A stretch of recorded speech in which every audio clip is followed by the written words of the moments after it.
good to see everybody. We're jumping back into our conversation from the life and story of King David. And so we started this a couple weeks ago, and we're picking up where we left off. Let me give you, it feels like it's been a little while, and it has been just because of my car accident and then our conversation last week. So let's just get everyone up to speed. A few weeks ago when we started this conversation, we kind of did a precursor week, letting everyone know what was going on. So here's the Cole's notes, the short form version. The nation of Israel, this people group, had been noticing what was going on all around them.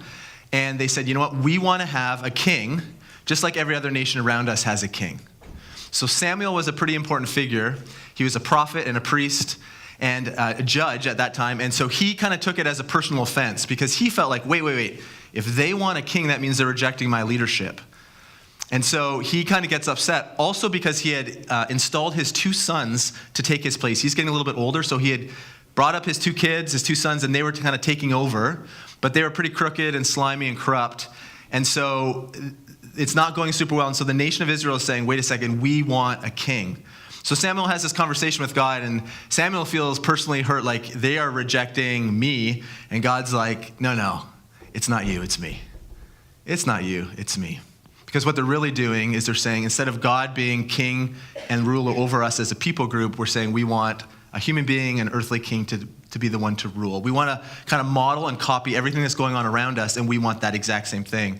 So God's like, they're not rejecting you and your leadership, they're actually rejecting me. And so this guy named Saul becomes anointed with oil. It was what they did in the ancient Near East. They would anoint someone with oil, and that was symbolic in a whole bunch of ways, and he became the first king of Israel. So that was in the beginning of 1 Samuel. We are now, that was the thing, chapter 8. We are now in chapter 16 today. So in this series, we are not going to be going every verse by verse, every chapter by chapter, because we'll just never get out of this story. So if you want to know what happens in all the gaps, you need to go home and read and talk about it, maybe do it as your midweek group, around the dinner table. But if you want to get caught up, that's what you need to do. You need to track along because we will just be doing like different scene shots. It's like on a DVD or something, if you skip scenes, just go to the one you want. That's how it might feel if you're not reading or catching up.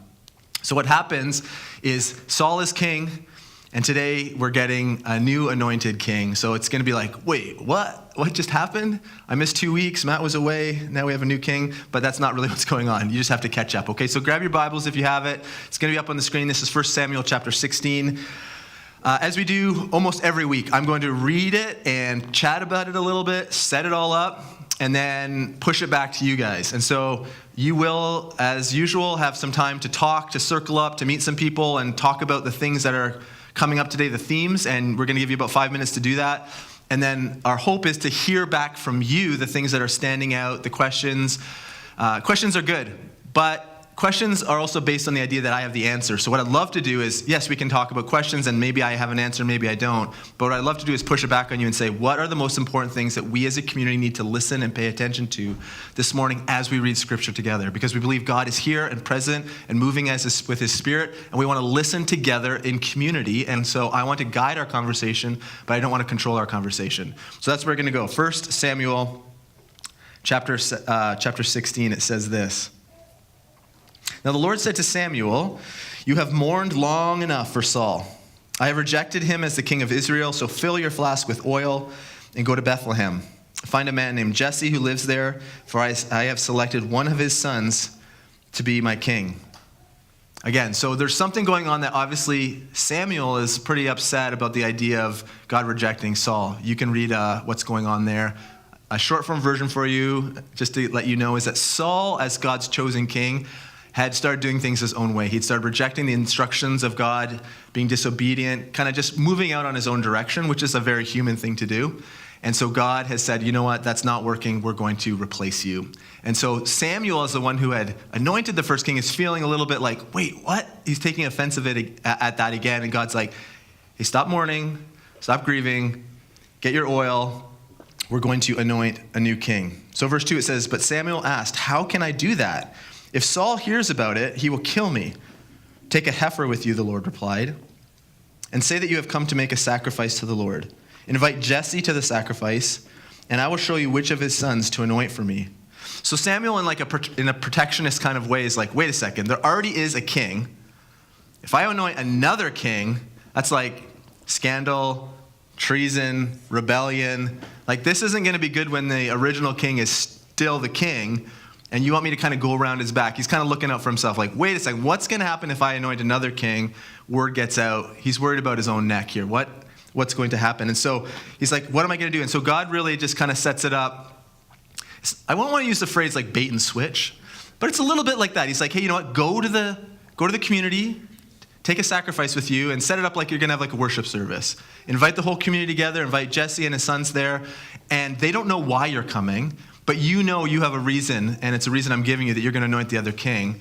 But do it in a way that people think you're coming as the priest, as the prophet, and you're going to set up this worship gathering, offer this sacrifice, and then while you're there, I'll let you know who's supposed to be the right king. But don't worry, it's going to be okay. Just go to the town that way. And so verse 4 says, so Samuel did as the Lord instructed. When he arrived at Bethlehem, the elders of the town came trembling to meet him. What's wrong, they asked. Do you come in peace? Again, the gap in the story makes you feel like, wait, what's going on, that they'd be like worried that this guy, this leader, this prophet is coming, and they ask him, do you come in peace? So if you flip back a couple chapters, there's this war that happens. And Saul, the king, instead of wiping out the enemy, he keeps the king, the foreign king, as a hostage, which is against what God had asked him to do. And so Samuel, this prophet, goes in and he kills that king. So people are probably a little freaked out, like, wait a second, just a little bit ago, this guy came in and wiped out the ruler of another nation. Is he coming here in peace, or is there something going on here that we should be concerned about? So they're a little bit nervous. Do you come in peace? What's happening? And Samuel says in verse 5, yes, I have come to sacrifice to the Lord. Purify yourselves and come with me to the sacrifice. Then Samuel performed the purification rite for Jesse and his sons and invited them to the sacrifice too. When they arrived, Samuel took one look at Eliab and thought, surely this is the Lord's anointed. But the Lord said to Samuel, don't judge by his appearance or height, for I have rejected him. The Lord doesn't see things the way you see them. People judge by outward appearance, but the Lord looks at the heart. It's interesting that a few verses ago we read God saying, you go and I will show you who's supposed to be the king. But as soon as Samuel's there, his instinct is to, based on outward appearance, kind of be like, that must be the guy. So whether it was his stature, his good looks, whatever the thing was, this son of Jesse, the first guy who comes across the path, Samuel assumes this has to be the one. Look at this guy. He's got to be the one. And God's like, wait a second. Mankind, human beings, judge by outward appearance, but God looks at things a whole different way. God looks at the posture and position of the heart. There's something different happening here that you're completely missing. So when I was like praying about this and reflecting on it, I'm trying to think of like, what's a way I can kind of maybe land this a little bit for you in your head, and this may or may not work. But I want to tell you about the first car I owned. So the first car, I was finishing up at University of Toronto. I was in my fourth year, almost at graduation time, and I thought this is the right time for me to get a car. I don't know what's going to be next after I graduate.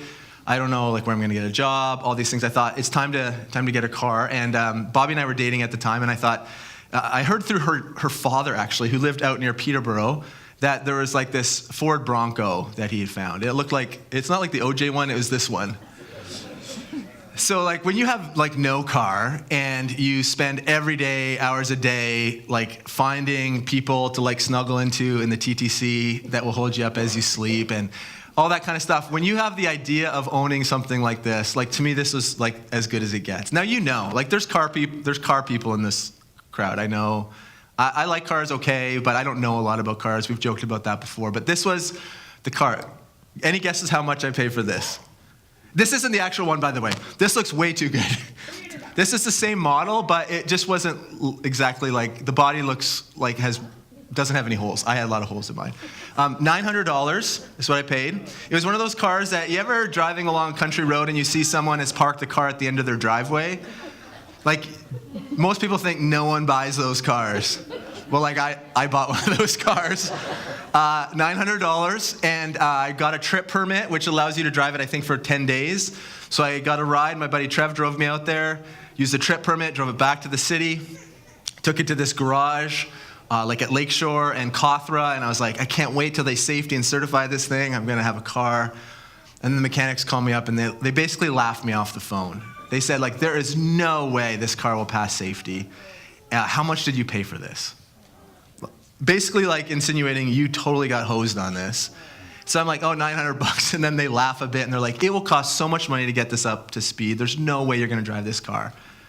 Like, just basically crushed my spirit. Because I thought from outward appearance, I'm like, this is the right kind of car for me to drive. This felt like exactly the right thing. It wasn't going to work, so I ended up selling it back to another farmer guy, and for $900. So in anything, I kind of broke even. And then we got our real first car when Bobby and I were married. We had been married for maybe 6 or 8 months without a car, and then this is the first car we got. So this is a Mazda 323 hatchback. This is the exact color it was. You may think like that's a way better car, but something about my ego felt like this was not a better car. This felt like, shame is not the right word, but I felt like a little embarrassed. And this was our first car. And you know what? From outward appearances, like I would never pick this car, but it served us so well. It had these vinyl plastic seats that in the summer were really, really hot. In the winter, they would almost freeze until it warmed up. But when Bobby was pregnant with our first daughter, Tabea, she would get sick to her stomach a lot. And the amazing thing about vinyl seats is you can just hose that sucker out. And so, whereas the Bronco had like cloth seats, it would have been a lot of trouble. This was so much better. And so if I was to look on the outside, I felt like the rugged, bigger car would have been much, much better. But behind the scenes, actually what worked out was this little car was way better for us as a young family when we first got started. And I feel like this whole idea of God looking at the heart, but man looking at outward appearance, it makes a lot of sense to me.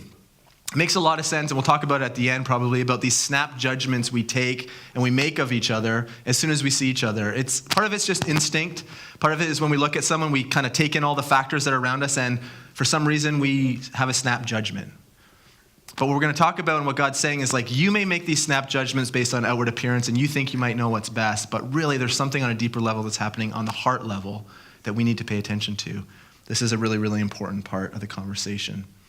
So let's continue the story. In verse 8, it says this, "Then Jesse told his son Abinadab to step forward. So the first son's rejected. Now Abinadab steps forward and walks in front of Samuel, but Samuel said, 'This is not the one the Lord has chosen.' Next, Jesse summoned Shemiah, but Samuel said, 'Neither is this the one the Lord has chosen.' In the same way, all 7 of Jesse's sons were presented to Samuel. So one after another, they keep coming. But Samuel said to Jesse, 'The Lord has not chosen any of these.'" It's like this lineup of kids that go by, and they're all like, "Not you, not you, not you." Then Samuel says in verse 11, "Are these all the sons you have?" "They're still the youngest," Jesse replied, "but he's out in the fields watching the sheep and goats." "Send for him at once," Samuel said. "We will not sit down and eat until he arrives." So Jesse sent for him. He was dark and handsome with beautiful eyes. And the Lord said, "This is the one, anoint him." So as David stood there among his brothers, Samuel took the flask of olive oil he had brought and anointed David with the oil. And the Spirit of the Lord came powerfully upon David from that day on. Then Samuel returned to Ramah. So we are in this stage of home renovations at our house, and 2 weeks ago we were replacing a bunch of electrical receptacles, and to do that obviously you need to turn off the power to those electrical boxes. And so my friend was upstairs and he kept testing with this electrical tester if there's power there, and I was downstairs in the furnace room like flipping off the breakers. And I began the process by saying, okay, I was trying to read, on electrical boxes there's like the line where you write master bedroom, kitchen, all that kind of stuff. So I was trying to follow along, but, since this house was built in the 80s, there's like multiple scratches, scribbles, some are labeled, some are not. So I began thinking, if I read the legend carefully enough, I'll figure out which one it is. I'll flip that one and we'll be good to go. But every time I would do that, I'd be listening because Rick said, my friend Rick who's upstairs, he's like, "I'll only yell at you once the power's off." So I kept listening, like, no yell. So I'd flip it off, wait. Okay, not that one. Flip it off, wait, not that one. And I just kept going, and I was kind of bouncing around the panel, and then it's taking a long time, so I'm like, okay, I just need to go through the order. And so I started flicking them off. This one? No. This one? No. This one? Kept going. Literally the last one. Like how, that's not possible. I kept thinking as I was going through, it's not going to be the last one. It can't be the last one. Like that's like something that only someone says. There's not really going to happen. The last one, and then I hear Rick upstairs yell, "That's it!" which startled our dog. So he was like, "Barr!" So then we knew right away, that is the one. Left it off. Boom, good to go. So here's Samuel. These sons are coming in front. This one, surely this one. Look at the way this guy looks. No, not you. This one, no, not you. This one, all 7 pass by. None of them. And then they're like, wait a second, we've kind of worked our way down. Do you have any other sons? Jesse says, oh yeah, there's this one other guy. He wasn't even important enough to bring here today. He's actually out with the livestock. He's looking after them. Sam was like, well, wait, bring that one. Like, why would you wait and hide and not bring that one? What's going on in your family dynamics that one of your sons isn't even invited to this religious party, festival, gathering? David shows up. Boom, that's the one. God says, this is the one. It is really interesting and ironic to me that the author of 1 Samuel has made it very clear that God is not concerned about outward appearance. But it's like he can't help himself that after he's made that point about what God is looking for, he also then wants to add in how like handsome and how David had beautiful eyes. It's like it's not the important thing, but did you see his eyes? Have you seen this guy? And so the author of 1 Samuel, makes sure they point it out. And then there in front of all his family, his other brothers, the youngest son, David, probably wondering, wait a second, what has been going on here that now I'm brought and now I'm being anointed with oil? The family must have just been thinking, what just happened? How could this be? And then it says the Spirit of the Lord comes and stays with David, which is a really, really interesting phrase. Something that I think points to the coming of the Holy Spirit in the New Testament times in the book of Acts. But up on this point in the history, God's Spirit would only be present in certain situations to help, depending on circumstances. But the idea here we get with David is that, wait, the Spirit comes and now is tracking with David from there on in, which is really, really interesting foreshadowing of the future.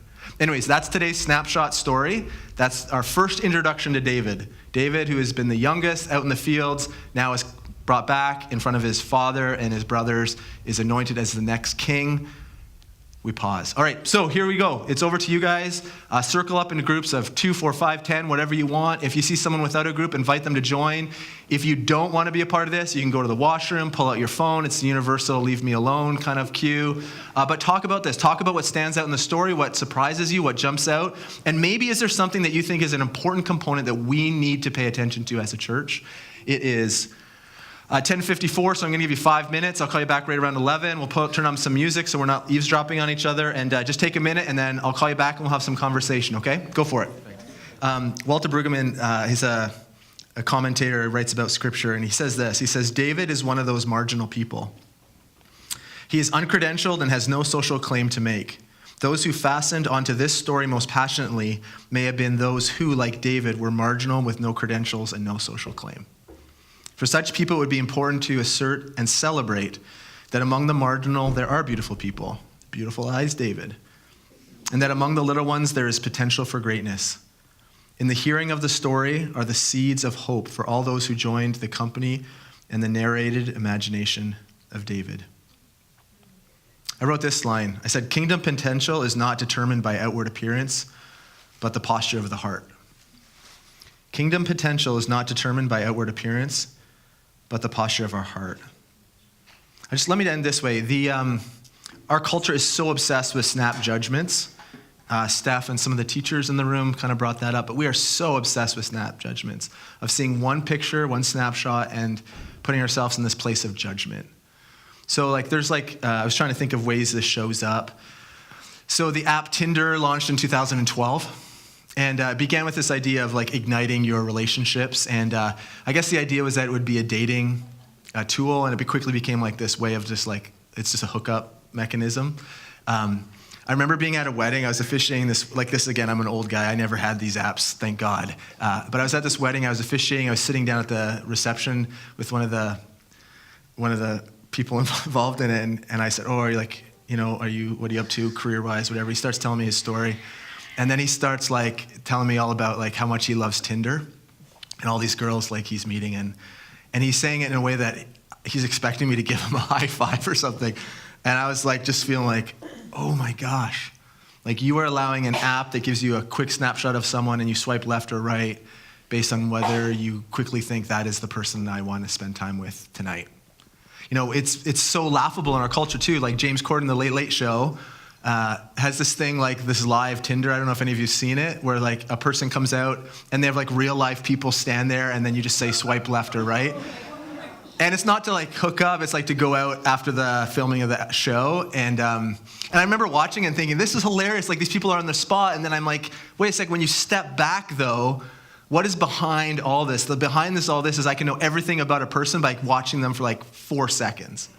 And I see it in our kids, we see it in us. Like maybe, I'm not sure how many people have been on Tinder. This is not a judgment against you. I'm glad you're in the family here. But maybe an Instagram is a better case study for most of us, where we quickly see an image and whether we say, oh man, they have much better life than I ever do, and that puts us in this posture of like melancholy, or maybe we judge them. What are they up to? Who do they think they are? What do they think they're doing? And what begins as an innocent way of connecting and knowing what's going on in the lives of our friends and extended circles becomes this mechanism where we can find ourselves like in this place of judgment. I've been in those places where I'm like looking through and then I find like, I'm like, what am I doing? All I'm doing in this moment is like judging this person by this snapshot. And I realize like my heart is like, I've drifted on this. I'm using this as a mechanism to think I'm better than people. This is like ridiculous. Okay, if that's not a thing for you, let me give you another example. You're at the grocery store. You're in line, or you're pulling into the parking lot, it's really busy, say it's around Christmas time. This person in front of you is backing their car out. It's like a 15-point turn to get out. It's driving you crazy. You're so frustrated. You look at them and you're like, you are the most unattractive, worst driver I've ever met. Your car is like this old Mazda 323. Who do you think you are? And you judge them in this moment. Whatever it is about their car, about their appearance, about their driving skill, you make this judgment right away. Then you go into the grocery store, you get all your groceries, and you're standing in line, and there's a beautiful person in front of you at the checkout. And they're like, oh, I'm so sorry. I have this whole booklet of coupons I want to scan through. And you're like, no big deal. I'm not in a rush at all. Like we do this all the time. We look at people, we judge things all the time. And some, again, is a good thing. Like we're judging, we're taking in our environment, our scenarios, we're trying to figure out what's going on. But I do think there's something more behind it that we need to pay attention to. Because we judge based on outward appearance, but God looks at the heart. Kingdom potential is not determined by appearance.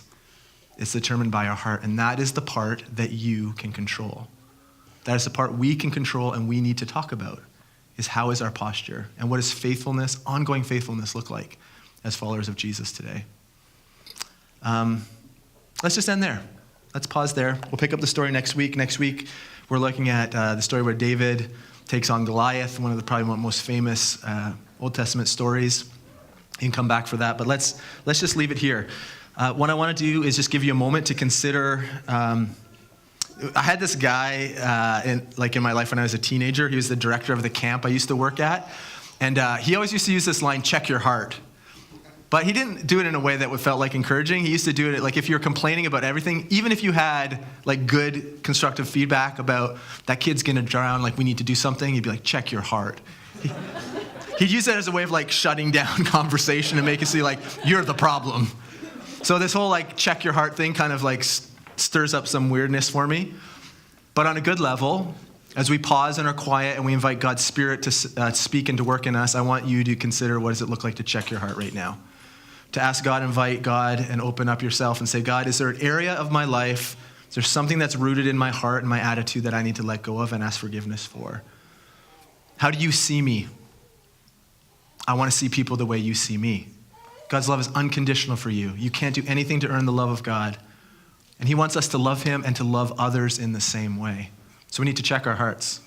We need to think about this. I have a teacher who said a few weeks ago to me, said, we want to be judged by our, I'm going to lose this. We want to be judged by our intentions, but we judge people by their behaviors. So we want people to always see the best of us, be like, oh, I didn't mean to do that. My intention was good. That's how we want people to judge us or to look at us. But we quickly judge people by the behavior. And I think what God shows us is that there's something different that's happening. We judge the best in people and want to love them the way God loves them. And so we check our heart. So I'm going to be quiet for a moment. I'm going to pray, and then Mel's going to come up and set up communion. in a second. But let me just give you a moment just to be quiet, and then Mel will come up after I pray. Heavenly Father, thank you for your great love for us. Jesus, thanks for the way you just demonstrate love by giving all of yourself for us. Holy Spirit, thank you that you are present here, guiding us to truth and pointing us in the direction of life. We want to listen to what you have to say. We give you permission to have access into our life, to listen and to point things out. We want to check ourselves, check our hearts, and live into this way of Jesus, of experiencing inside-out transformation that leaves us in a completely different place, that moves us in a different direction, that upends all our sense of what's most important. And we're able to let go of the things that our world values because we have a different picture of preferred future, that Jesus is in perfect relationship with you. And we're caught in this messy middle. And so we just admit that we need you, your grace and your forgiveness. Inspire us with hope. Pray for our kids. Man, I just think of like the potential that is in our children to lead the church into a whole new direction that it just desperately needs to go. The gospel of Jesus is good news, and it needs to be shaped and shared in different ways. And as I get old, as we get older, help us to know how to empower and to care for our kids and to set them up for success so they can lead us in new directions. And God, would we be people who are more loving, patient, generous, kind, good as we get older and not become more cranky, conceited, judgmental? Would the fruit of the Spirit take root and transform and change us as we grow as a church? God, lead us. Thanks for this time to come around the table now. Amen.